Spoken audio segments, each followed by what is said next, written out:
Et le vainqueur, ça tombe pas mal, est au milieu à l'unanimité du jury.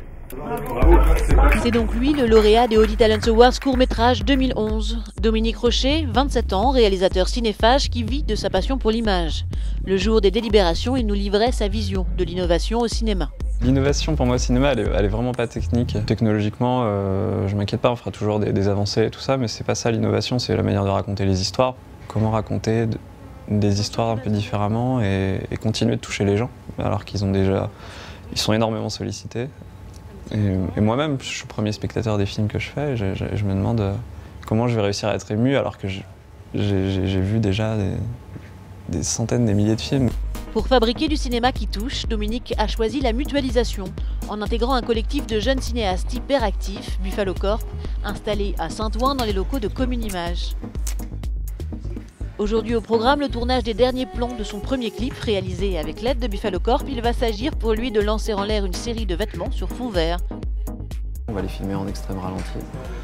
Et après, je vais rajouter encore un effet de ralenti pour qu'ils soient quasiment figés en l'air. Et les incruster après dans les images de fin là, du clip, quand le personnage enlève ses vêtements et les jette derrière lui. Et là, tu vois, par exemple ici, l'idée c'est de mettre un vêtement qui se fige au ralenti. Voilà. Outre l'œuvre collective au sein de Buffalo Corp, Dominique mène une carrière personnelle avec à son actif plusieurs courts-métrages et beaucoup de projets. Aujourd'hui, Audi lui offre 100 000 € pour matérialiser le synopsis avec lequel il a remporté le concours. C'est l'histoire d'un couple qui s'aime et qui, suite à un accident, est séparé dans le temps. L'homme se retrouve figé dans une sorte de ralenti qui dure des années et sa femme continue de vivre près de lui et passe sa vie à l'attendre. À la fin du film, on revit la même histoire du point de vue de l'homme, mais pour lui, l'accident ne dure qu'un instant et on comprend que cet instant, ça a été toute la vie de la femme, et du coup, ça va être assez touchant.